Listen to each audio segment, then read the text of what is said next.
हाय दोस्तों, हमेशा आपके दिमाग में एक सवाल आता होगा कि यार सीए में बच्चे इतने फेल क्यों हो जाते हैं। जो बच्चे फाउंडेशन में अभी रजिस्ट्रेशन करवाने वाले हैं या जो बच्चे इंटर में आए हैं, उनके दिमाग में एक सवाल आता होगा कि हम जब क्लास में क्वेश्चंस करते तो पेपर तो हमको बहुत इजी लगते हैं, तो यार फेलियर क्यों हो जाता है, इतने बच्चे एग्जाम में फेल क्यों हो जाते हैं सीए के अंदर। तो उसके पीछे के रीजंस क्या है वो हमें आज ढूंढने पड़ेंगे।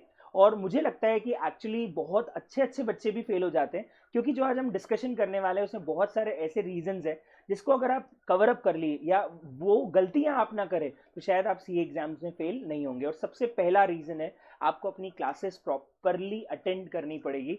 You have to maintain the proper discipline. Important thing है, ये एक सीए जो है एक डिस्टेंस लर्निंग कोर्स है।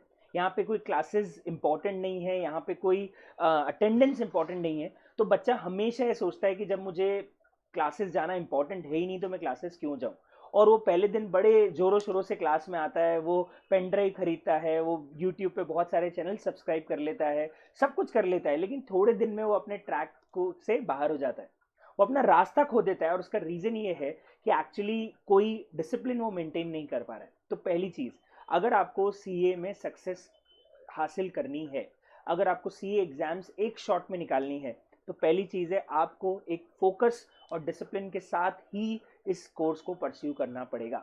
अगर आप क्लासेस रेगुलरली अटेंड नहीं कर पा रहे हैं, अगर आप घर पे सेल्फ स्टडी नहीं कर पा रहे हैं, आपको लगता है कोई आपको पुश करेगा तभी आप वो पढ़ाई कर पाओगे, तो सीए आपके लिए नहीं बना है।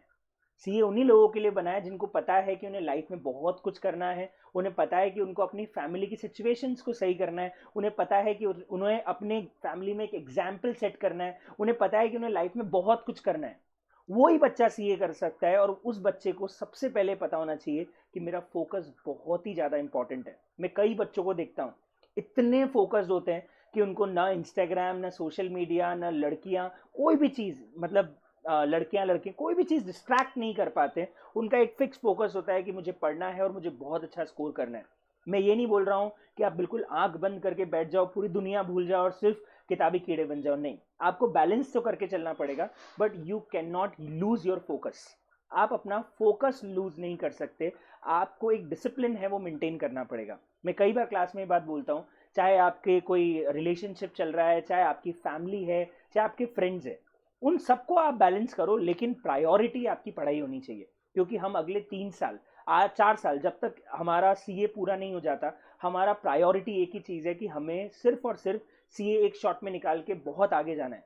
आगे के 50 साल इन 4 सालों में डिपेंडेंट है। और उसके बाद अगर आप इसको प्रायोरिटी नहीं दे पा रहे हो तो इसका मतलब ये है कि आपके अंदर डिसिप्लिन या आपके अंदर एक फोकस नहीं है। और अगर आपके अंदर डिसिप्लिन और फोकस नहीं है तो आप लाइफ में कुछ भी नहीं कर पाओगे। आप कितने ही ऐसे एग्जाम्पल देख सकते हो जहाँ पे जो आज बिलियनर्स हैं, जो आज मिलियनर्स हैं, जो बहुत पैसा कमा रहे हैं, जो बहुत सक्सेसफुल है, उन्होंने हमेशा लाइफ में एक चीज़ जो है वो रखी है, और वो है उन्होंने एक फोकस और डिसिप्लिन मेंटेन किया है। आपने कोई ऐसा आदमी देखा है जो बहुत कम घंटे काम करके बहुत सक्सेसफुल हो गया होगा? नहीं।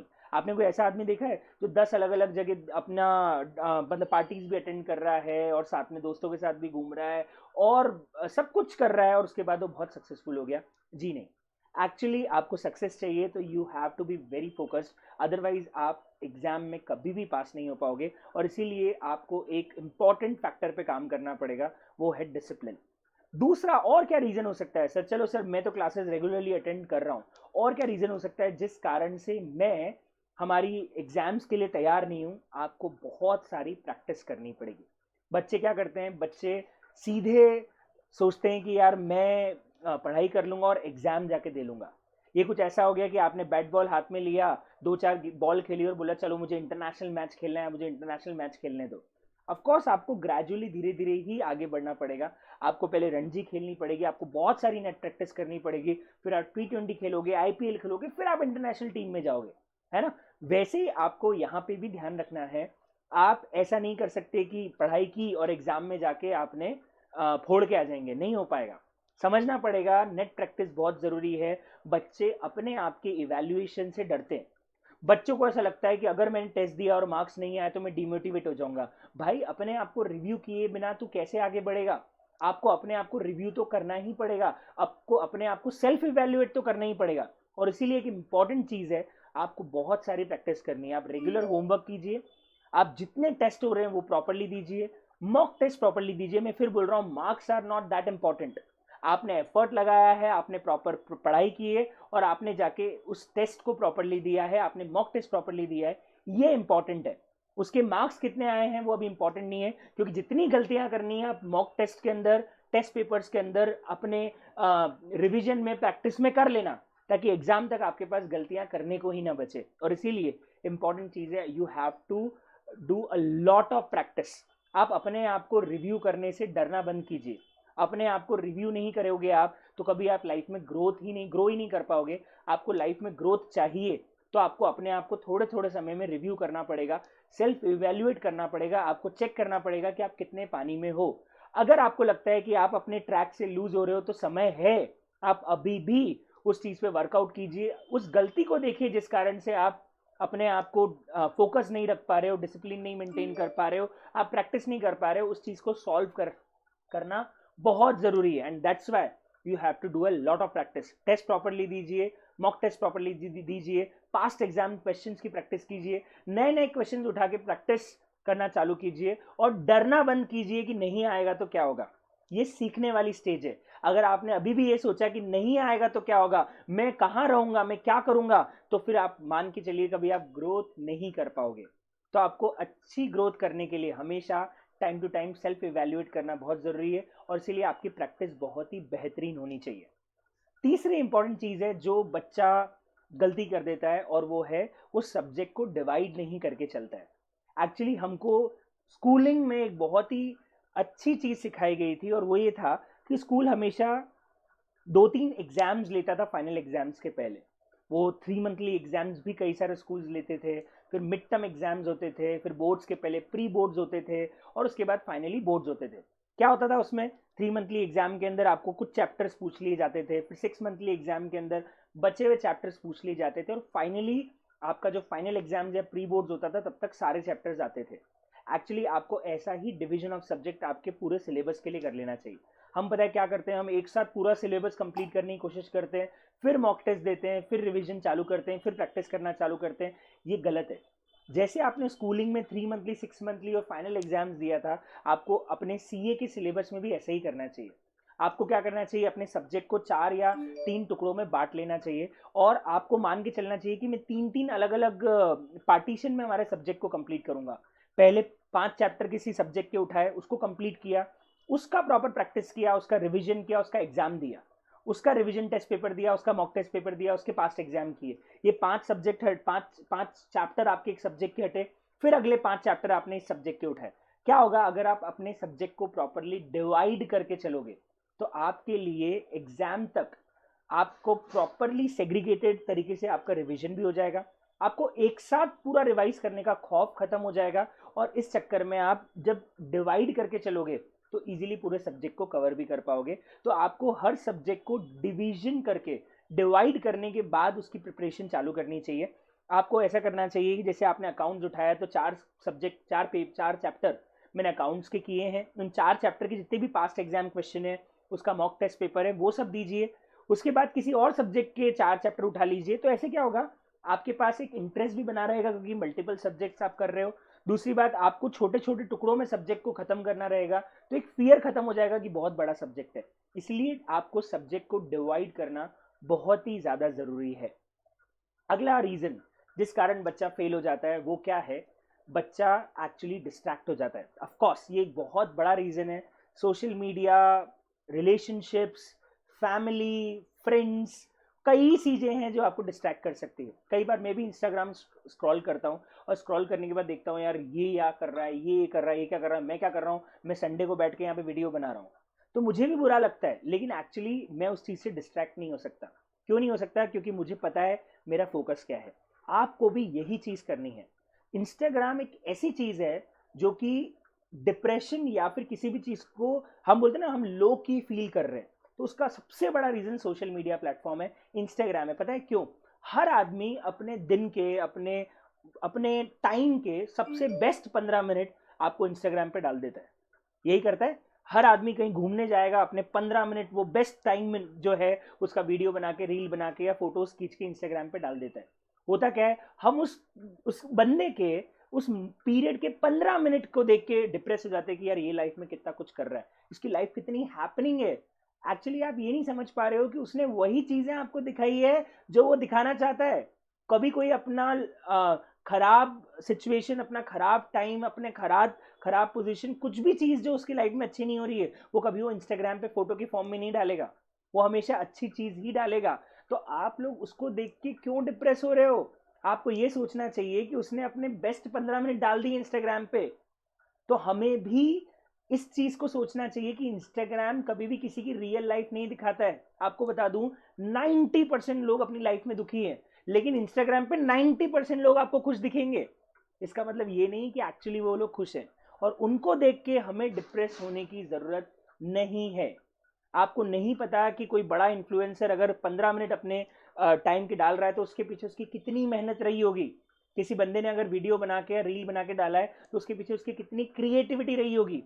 अगर कोई बहुत अच्छी जगह घूमने गया और वहां उसने बहुत अच्छी रील बनाई है तो सोचो उसने कितनी मेहनत मशक्कत की होगी उस रील बनाने के लिए। और आप उस रील को देख के देख रहे हो, देखो वो लाइफ में कितना एंजॉय कर रहा है। आप ये नहीं सोच रहे हो कि उसने अपने बेस्ट 15 मिनट डाल दिए। लेकिन आप ये देखो कि उसकी लाइफ में ही प्रॉब्लम होगी, आपकी लाइफ में ही प्रॉब्लम है। आपको उनकी खुशियों को देख के अपने आप को डिप्रेस नहीं फील करना है।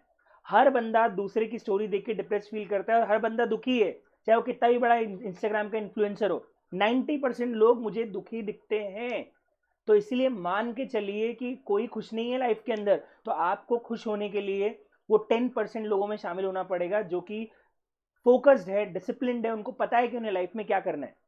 तो डिस्ट्रैक्शन अगर आपने रखा तो आप अपने करियर, अपने फोकस्ड, अपने डिसिप्लिन, इन सब से डिस्ट्रैक्ट हो गए तो मान के चलना कि आप एग्जाम में पास नहीं हो पाओगे। तो मुझे फोकस्ड चाहिए, बच्चा फोकस्ड होना चाहिए, उसको पता होना चाहिए कि मुझे लाइफ में क्या करना है, और मुझे कोई चीज उस डिस्ट्रैक्शन, कोई भी डिस्ट्रैक्शन उस गोल को अचीव करने से नहीं रोक सकता। वो बहुत जरूरी है।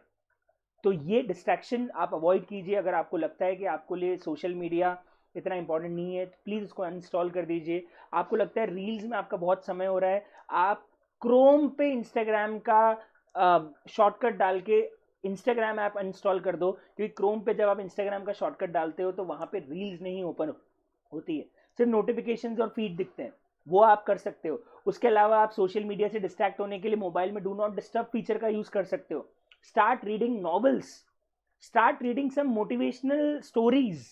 आप कुछ स्टैंड अप कॉमेडीज देख सकते हो, इससे आपका दिमाग रिफ्रेश होगा। वो जो रील्स कंटिन्यूसली हम स्क्रॉल करते हैं उससे आपका दिमाग रिफ्रेश नहीं होता है, उल्टा आप डिप्रेस होना चालू हो जाते हो। आपके दिमाग की जो एक मैं बोल सकता हूँ जो एफिशिएंसी है वो डाउन होना चालू हो जाती है। और इसीलिए आप थोड़ा सा सोशल मीडिया से दूर रहिए। मैं ये नहीं बोल रहा हूँ कि कंप्लीटली दूर रहिए, वो पॉसिबल भी नहीं है। तो मैं ऐसी बात नहीं कर रहा कि आप वो कीजिए जो पॉसिबल ही नहीं है, आपको वो करना है जो पॉसिबल है।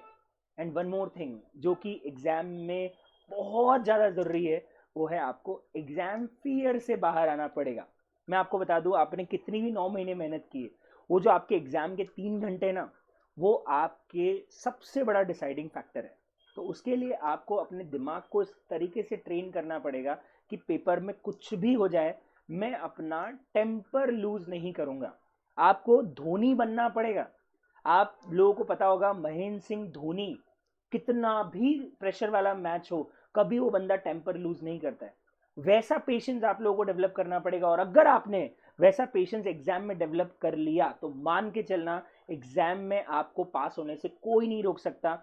आपको पेपर बहुत अच्छे भी से भी नहीं आता है, लेकिन अगर आपके अंदर कॉन्फिडेंस है तो मैं आपको बता दूं आप एग्जाम में आराम से पास हो जाओगे। आपको एग्जाम फियर ही है जो बहुत ज्यादा आपको एग्जाम में परेशान करेगा, और उसको खत्म करने का सिंपल तरीका है आप इतना बढ़िया रिवीजन करके जाइए, इतने अच्छे से अपने आप को प्रिपेयर कर लीजिए, इतनी अच्छी प्रैक्टिस कर लीजिए कि एग्जाम में इतना कॉन्फिडेंस डेवलप हो जाए कि अपने आप एग्जाम फियर ही खत्म हो जाए। मुझे याद है सीए फाइनल का एग्जाम जब मैंने दिया था और मेरा पहला पेपर था अकाउंट्स का।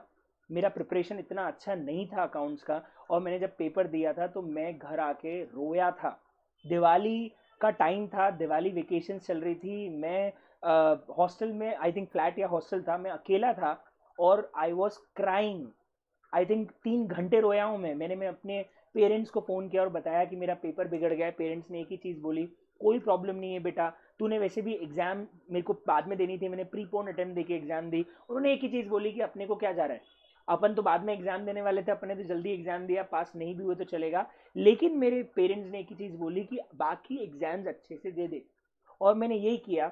मैंने उसके बाद के पेपर्स में ये भूल गया कि मेरा अकाउंट्स का पेपर बिगड़ा है, और उसके बाद के सारे पेपर्स मैंने अच्छे से दिए, बहुत अच्छे से प्रिपरेशन करके दिया, एग्जाम में टेम्पर लूज नहीं किया, और by the grace of the God मेरा उसी अटेम्प्ट के अंदर सीए फाइनल कंप्लीट हो गया। तो इंटरेस्टिंग चीज ये है कि आपका कोई पेपर बिगड़ भी जाए एग्जाम के दौरान, प्लीज टेम्पर लूज मत कीजिएगा, क्योंकि आपने अगर उस पेपर में टेम्पर लूज किया तो आपके आगे के सारे पेपर्स बिगड़ जाएंगे। और मैं आपको बता दूं, आपको चिंता करने से कोई फायदा नहीं मिलने वाला है।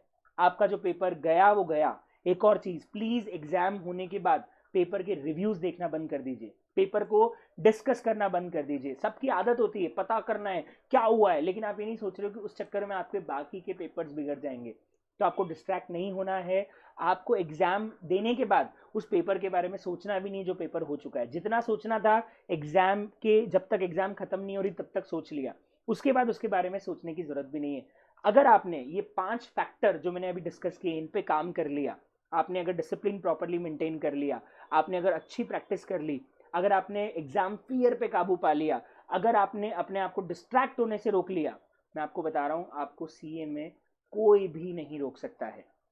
अगर आपको ये वीडियो पसंद आया हो तो लाइक करो। अगर आपको इसके अलावा लगता है और कोई रीजन है जिस कारण से बच्चे फेल होते हैं तो आप कमेंट बॉक्स में जरूर लिखना। Thank you, good day, enjoy, bye bye, thank you.